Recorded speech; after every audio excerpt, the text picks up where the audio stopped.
All right, welcome to another Foil Drive podcast. Today we've got the Sturminator, Eric Sterman from the North Shore of Oahu.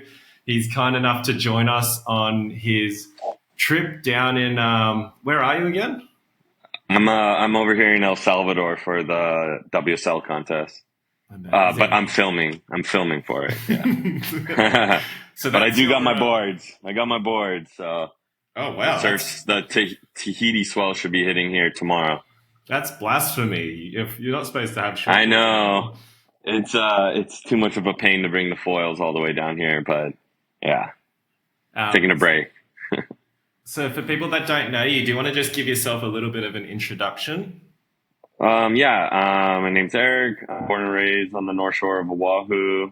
Basically, I got into foiling while I was filming on a trip in 2016. I was with Kai Lenny and Robbie Nash, and I saw them foiling, and that's basically how I got into foiling. But besides that, my background, I'm in the film world. Always grew up surfing. Um, yeah, the ocean's always been my playground. So, but foiling is the something that I've taken more seriously in a way, or I'm more passionate about it.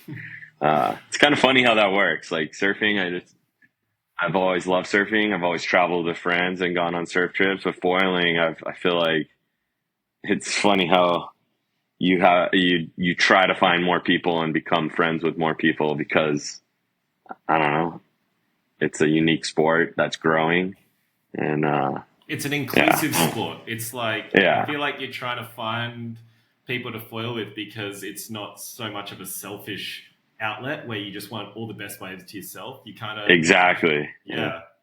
So tell yeah. us a It's little funny how bit that works. about like growing up in the North Shore. Like that's obviously such a core surf area. Like I'm interested if the people in your community there have warmed to foiling, or if they see it as like a lame um, kind of Yeah, side thing that people are doing in the water that might not be seen as cool. I guess.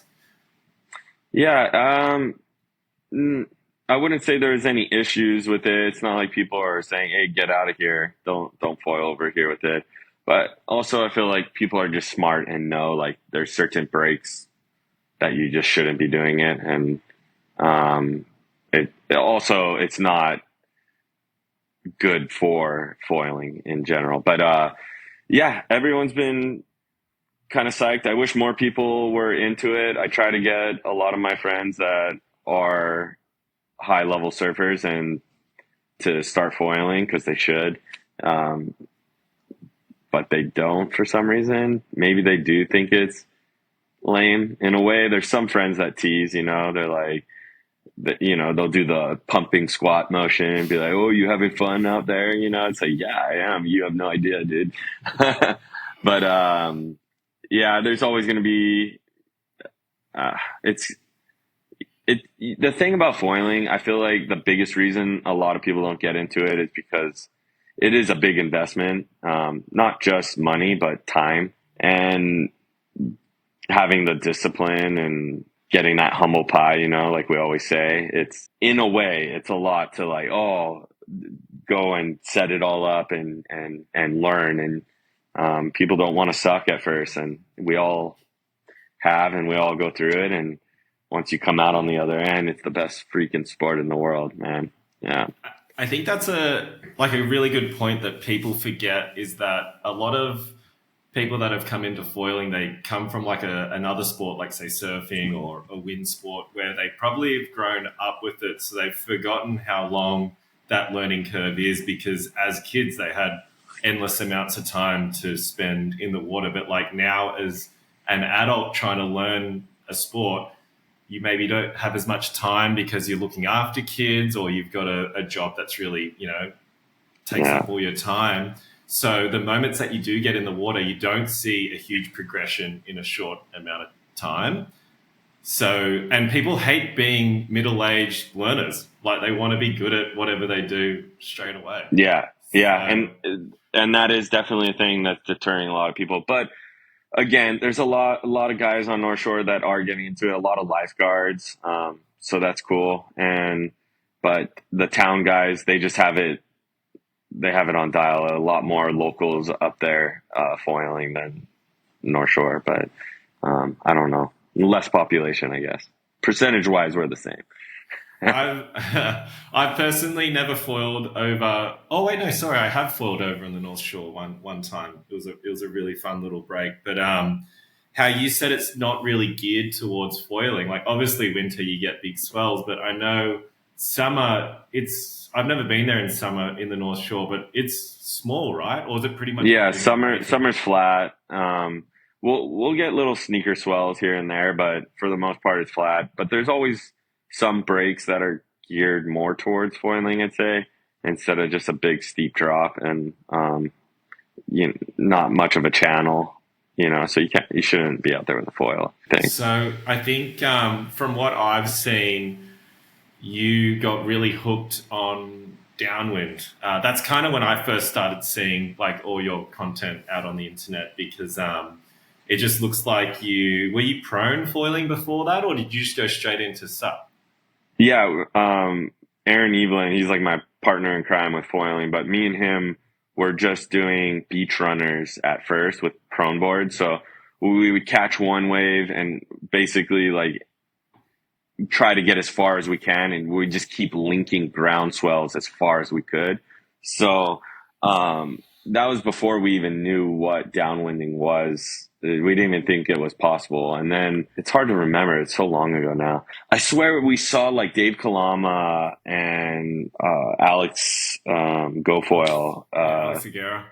Yeah, go, and they did like a gorge session, and that kind of we saw them, and then we started looking into them and seeing, oh, they're doing stand up on Maui and stuff, and downwinding that way. And then I saw some guy in Australia. I found him on YouTube, and I don't remember his name though. I can never figure it out. But he was doing downwind runs on a sup, and we're like, okay, this is the next thing we're gonna get into, and we just jumped right into it.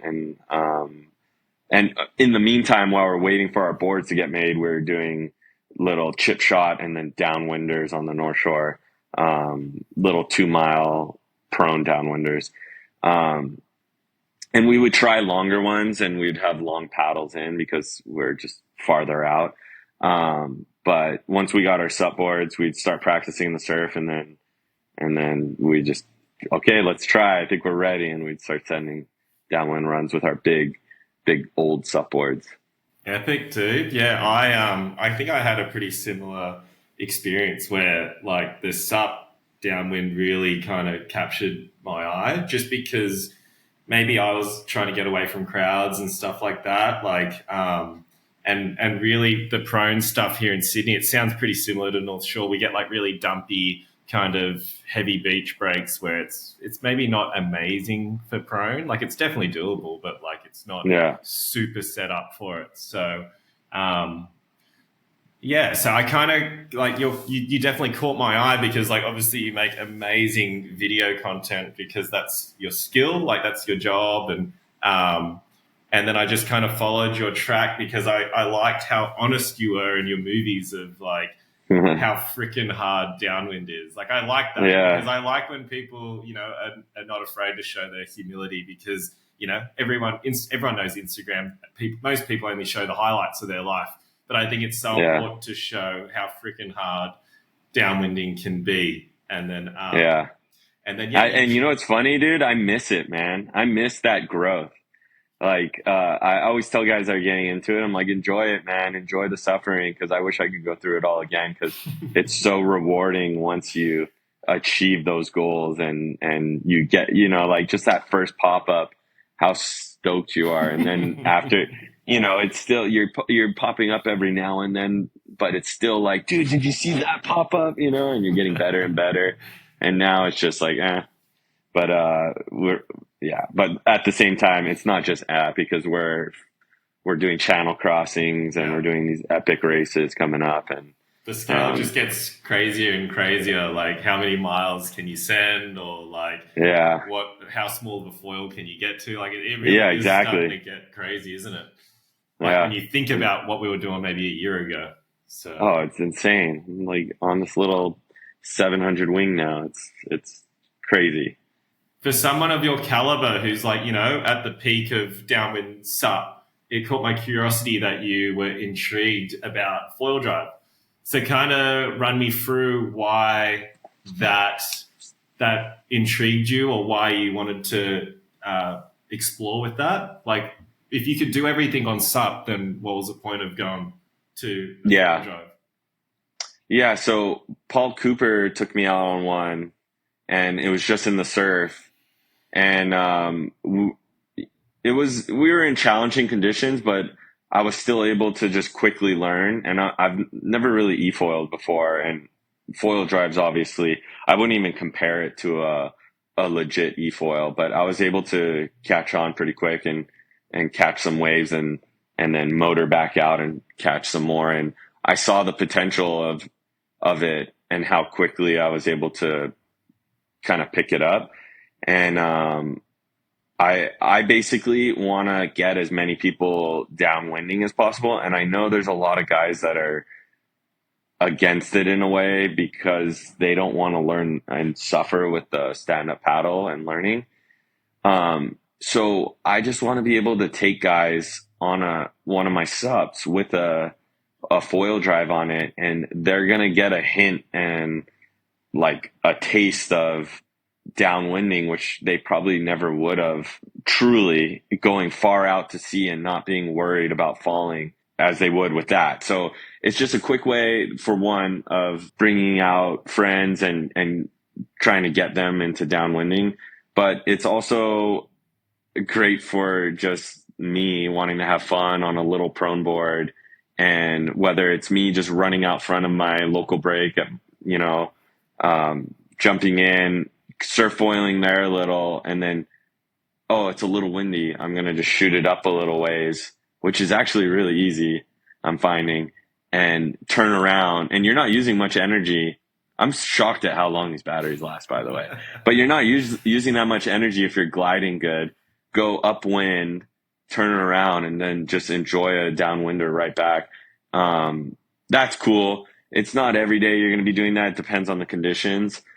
I got some other ideas I don't really want to say on here, but it intrigued me, and I'm really psyched on it. I'm more psyched on it for the surf foiling part, where you can catch these waves that no one else would. And even for a stand up, it would be kind of hard with like these rolly waves, and you can get up on it and even from small conditions to big conditions. And the big conditions kind of intrigue me even more. But and you just endless carving and then just motor right back out and then get another one, and you can just do that, go in, swap a battery, go back out and do it again. I think it's really cool. So that's what drew me to it.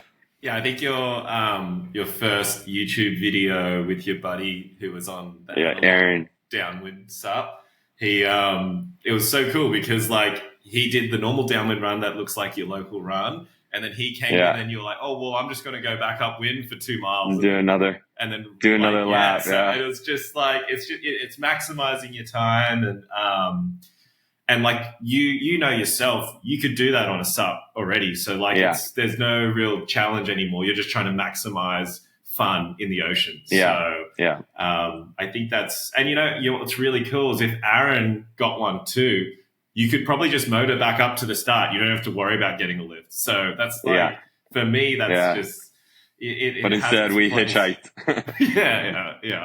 That's right. I like that culture. That's cool. Yeah. It works quite often. So I think like one of the main things like our community are intrigued in is how was your learning process, and did you find any struggles or anything that someone told you maybe that really stuck and made a huge improvement for you, or did you kind of just figure everything out yourself? And what one did you get? Yeah, I got the Slim and the Max. Oh. And I went right for the Max right away. And if I had to choose one, I personally would choose the max. The weight doesn't really bother me too much. And then the height, I feel like you can get used to that, or you could just customize a board. I see a lot of guys are putting the indention in, and you notice a lot of guys are flipping it around, which I think is cool. And they're putting I think that's crazy. I don't know about that. well, But I haven't I tried think it yet myself, so I don't want to diss anything till I try it. But me, yeah, I personally don't think it's a good idea. But yeah, whatever. That's yeah, cool that people are trying. yeah, just a different way, so you don't have to take it apart to put the battery in. But that's if they drop it into the board. Anyways, I just watched the YouTube video that came with it and the instructions. I put it together in like an hour, and I Well, you just actually sent it watched out. the instructions? Yeah, that's all I did. I just watched the instruction Nice. video, and I put it together. And it's funny, I made the same mistake Kahi made, and I was doing it on my deck, and I'm like dropping the bolts through the deck. It was a nightmare. So I got to the beach, dude, and I'm ready to go out. I'm like, I should probably test this thing first. And I was texting you actually, and I'm like, dude, the thing's not like throttling. I can't turn, and I had to disable some throttle lock, and I just went into the app, and I did it from the remote, and I turned it off, and then I was good to go. Some tips: leave it on low. I think you gave me that one. Well, you're like, how much do you weigh? Because like you Uh, obviously, I reckon you don't need much power at all to get that thing going. yeah, I'm pretty light. I'm like 150 pounds, so like, what's that? 70 or 68 kilograms, Yeah. somewhere around there. I'm light. But that, and then turn off the delay on it. So like if you let go or you disconnect from the motor, it just instantly turns off and doesn't keep giving a little bit of gas at like even a second after. It's like, whoa, kind of trips you out. What I find, I don't know if you find this too, but just a lot of weight forward and a narrow stance, and not narrow, but like you're just like a lot of your weight's in front of the mast, and you just plane perfectly and get up.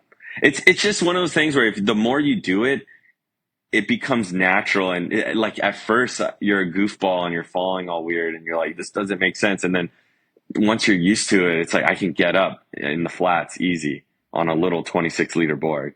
Like you know how to move your body and position your weight to efficiently make the motor work and pop up. But Paul, yeah, the owner, said that usually the better the foiler, the harder not the harder the learning curve, but the more like kind of goofy people are, because the good foilers are so in tune with how their normal prone or normal sup works that when you add on this like this weight of the battery and then like the propulsion of the the energy pushing out of it, that it changes all the balance of everything. So like a good foiler will yeah, be like, whoa, I need to calibrate this. So it takes them a second and they're just like falling all over the place.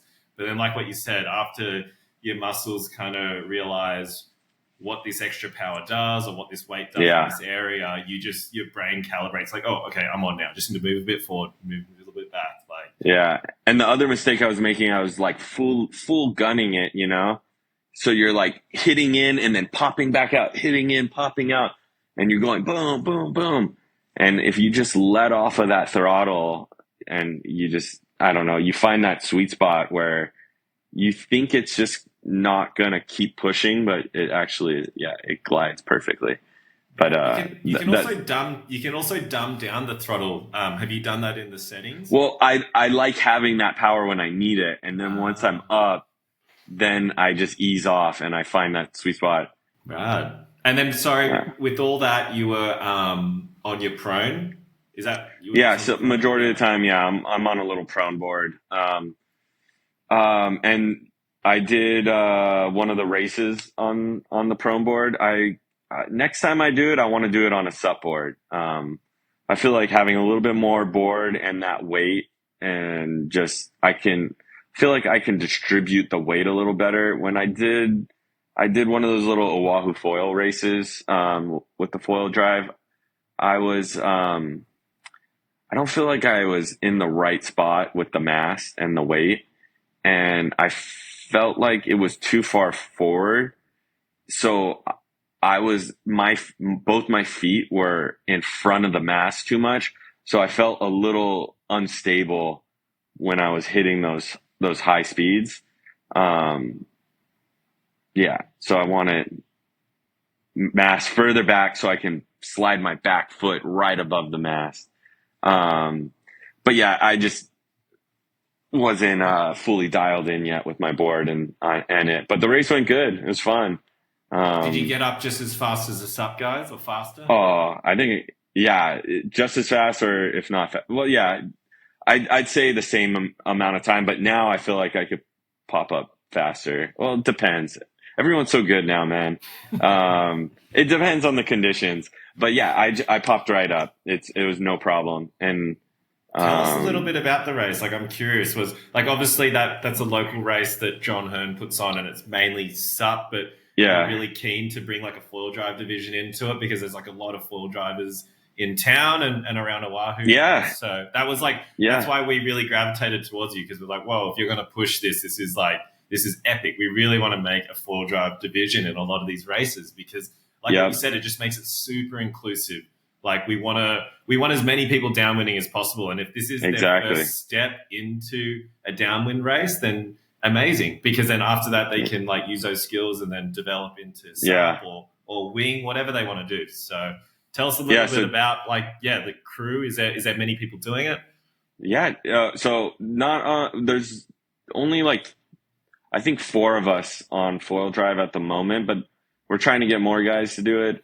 This last race, 3 guys entered. I forget their names, but Paul Cooper was one. And I couldn't enter this last one just because it was like a little qualifier for like the Voyager race that's coming up. So I just did SUP. But the race before that, I did the foil drive, and we have a solid crew, man. There's like every time we do this race, there's about almost 50 of us just on Oahu. And guys are flying in like that one kid Kai Thompson. Yeah, Thompson. I think he flew in. Boy. Yeah, it was awesome, man. Sick. He flew in for one of the Oahu races. That was cool, and we got guys flying in from other spots too. But anyways. Race went good, popped up right away. We had good conditions this day too. And, I went on the smallest wing I could get, a little 700, and, made no mistakes, never came down. I popped up right away with it, and I never used the foil drive the entire race after that. So, pretty cool. And I thought I was going to have to use it for the finish, but I ended up making it all the way to the end without just driving to the end, I was kind of hoping it was going to be light, and I just go past the guys, piss some of the friends off. But because it starts at China Wall and goes to Kaimana Beach Park, right? Yeah, yep, exactly. Which is, all the way to the windsock. Is that 10 miles? No, it's 8 miles. Okay. Sometimes 7.6 or so. It's around there, 7 point something. It's a start on you guys have buoys, and then at the end, is it finish at the beach, or is it like buoys at the windsock? Or? No, yeah, there's buoys at the windsock, and then we try to just keep the line as best as possible. You know how it is. Yeah. Every race, everyone's crooked. There's creepers. Yeah, there's creepers, but at the end, the creeping, I don't think would change the result. It won't make that big of a difference. But yeah, we start China Walls, go all the way there, and hope for some groundswell to help out to make it to Kaimana Beach, Windsock. It's actually harder than most people think. That's pretty offshore in there, right? Yeah, it gets offshore. So pretty much from Tongs to Kaimana, you're just surfing waves. You're not really riding wind anymore. Yeah, dude, and Molokai to Oahu, it's after 40 miles of downwinding, it's gonna be brutal to make it to the end. Depends on the conditions. Bro, so the other day when I did that M2O crossing on the foil drive and we got to China Wall, there was no swell and just straight offshore wind. And I was like, at China Walls? Yeah, bro, it was so hard. I was like, if I have to now go to Kaimana from here, it would be fucking horrible. That's why I was I'm going to ride the smallest foil down. I'm like, I don't know, dude. Like, I don't know if this course is like much better than what you think. Like, it really depends on the conditions. The day. Yeah. Totally. It 100% does. Because Jack just did one after you guys. He did another one, dude. Yeah. Unassisted. Yeah. And he said it was a straight shot. No quartering. And he said you could take the small swing, and he one-shot it all the way to Kaimana Beach. But but he was on the 900, bro. That's not a small wing. Oh, he was on the 900? Well, I just watched his vlog the other day, and he had the 900 with him. So. Okay. But he was saying you could have been on the small swing. It was different than the time we raced Molokai to Oahu. There was so much quartering. You definitely would want to be on a wing 900 or bigger on that day. I wish I was. You were right there with me, bro. But anyways, you must have been a northeast day you did the foil drive, because we had a dreamy run. Honestly, about 3 miles out from China Wall, it was straight downwind. A little bit of quartering, right, but like not much. Like you wouldn't even notice. Like, and then we got to like 3 miles off China Wall, and there was just no bumps going into land. It was just backwash coming back out. And then that's when I had to like start using the trigger a little bit, because I was like, I can't even. And you're so fatigued and stuffed after that much of downwind that like it's so hard to dial in. I'm kind of keen to hear more about like.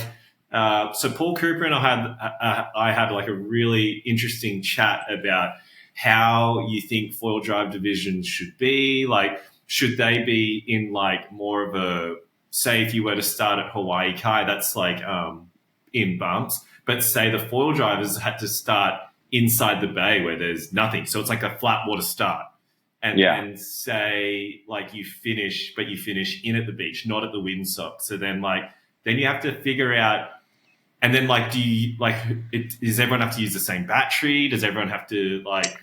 Yeah, that's where it gets tricky. Now you're having to control having the same setup where if you just start in the bump and then just end at a destination, it doesn't really matter. Do you feel like you could go faster using the motor? Because if the conditions are good, there's no way. You only go slower.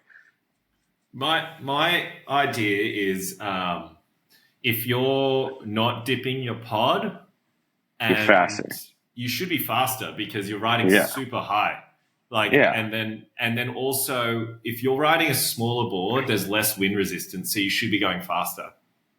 So that's why I tell guys, I'm like, I think foil drive should be included in the SUP races. I don't think it's going to make someone go any faster. Now, if it's hard to get to the ending and they just motor to the end, yes, that's where it's like, okay, they're not in the same category.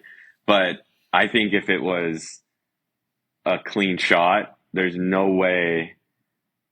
I think someone on a SUP would be faster, or just as it would be there wouldn't be an advantage, I don't think, with the foil drive. But anyways,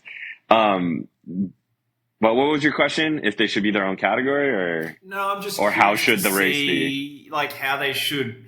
Like I feel like SUP is pretty it's a start and a finish because everyone has to use their own physicality to get themselves up on foil. But foil drive, I reckon, because you've got a motor, you nearly want to.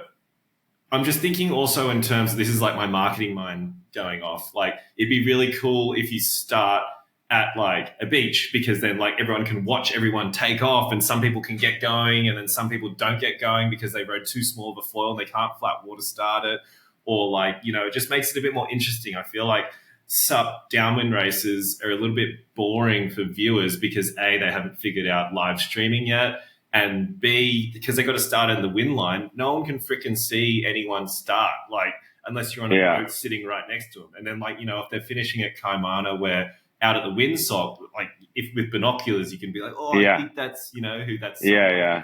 But that's why I personally really liked the ending of the original M2O course, because I agree. I wish they never changed it, but and I reckon China Wall where everyone's at the cliff watching people come around that cliff. Like, remember Dude, that? Remember that would be a great one? way. That would be a great spot to end it. Is China Walls. Everyone would be there cheering. It would have been sick. Totally. Remember that Yeah. clip of Oscar when he came around the cliff and everyone's like hooting, and then like Oscar's and then like Edo. literally just looking like he's just like he's on steroids, like he's going so hard, and I'm just like, how does someone have that much energy after just crossing that whole channel? And now he's pumping directly into a headwind. Like, it's just for me, I don't know. I'm just thinking more of like a spectator and how to get people like more money into the event, because like it's exciting for everyone. It's just like, I feel like at the moment it's so core and insular that like maybe that's why we're not getting much traction with sponsors and money and stuff, because like I think after these next big 3 races, the Triple Crown that's coming up with M2M, M2O, and Paralimua, I mean, dude, just look at the growth. We're at over 100 or 100 racers, right? On some of the races, over 100. And I feel like this is going to be the spark of it becoming a way bigger sport after this year. Every year it's growing. It's funny. I feel like one of the previous Molokai to Oahu's, they had like a live stream going from a drone, from a boat. I'm pretty sure Dave Kalama was narrating it, or someone else. I forget who. Pretty sure it was Dave. But it was cool and exciting to look at that live stream, and I replayed it all the time, just watching it. And I feel like after this one, it could grow and there will be more to it. But I agree with you. Having an ending where people can be there to see it and get excited is massive. And I even like the starts from a flat water. It's the coolest thing ever. That was so gangster last year. It's seriously. I was like, I've never been so nervous before in my life. And we're just like, and everyone's looking at each other just going like, this is ridiculous. Like, this is so, and that's what makes it so cool, is that it's so hard. Yeah. But I agree. From your expertise, like, is it possible to live stream something like that? Or is it just like, I feel like out the channel, like there's reception the whole way, right? Yeah, there's internet, and they've done it before. So someone's probably going to do it. It's not hard. They just need a hotspot. The event won't do it. Like, you reckon someone, like a brand, will do it themselves or something? Yeah, it'd be cool. With the amount of entries they're getting, they should do it. But I don't know if they will. But I think there'll be more. Well, you think with the amount that we bloody pay to go in this freaking race, they could afford it. That's what I'm saying. It's a lot of entries, man. They got a lot of money to play with. So I love the whole tracking system they got going, though. That's pretty cool. And did you ever go back and replay it? It was so cool to see like where people were stopping on the map, and then so and so's catching up and passing. And it's so cool. I'm super excited for these coming up. Epic. Well, I don't want to steal too much of your time, but really appreciate you kind of telling me about your experiences with foil drive and where you see it going. And do you want to leave the folks with anything? If you're watching and you're wanting to get into the sport, I mean, this is one great way to do it. If not, don't hesitate. Foils are so good now, man. Just go buy an old used one. They're all so efficient and good, and get a crappy little prone board and just get out there. It's the best sport and best community by far. Yeah, thanks for having me on, dude. I'm over here in El Salvador. I'm about to go to bed. I got to go eat dinner right now with some friends, but appreciate you throwing me on here, dude. We were just chatting. You instantly text me. I text you right back, and you're like, you want to just jump on the podcast? I'm like, all right, I'm a little tired, but sure. I always love a good chat with friends, and it's a really good way to figure out what's going on with people. And appreciate your time. And I'm heading over to Hawaii. I was just gonna say, dude, for a week. Sorry I missed you. I missed you this last trip you came, and now I'm gonna miss you again, dude. I'm over here till the 16th in El Salvador, but I'm excited for these races coming up and seeing you and everyone else, dude. It's gonna be awesome, man. This is gonna be a big one for the whole industry. Epic. Well, look after yourself, and I'll see you then in July. All right. Go. See you, bro. Thanks again.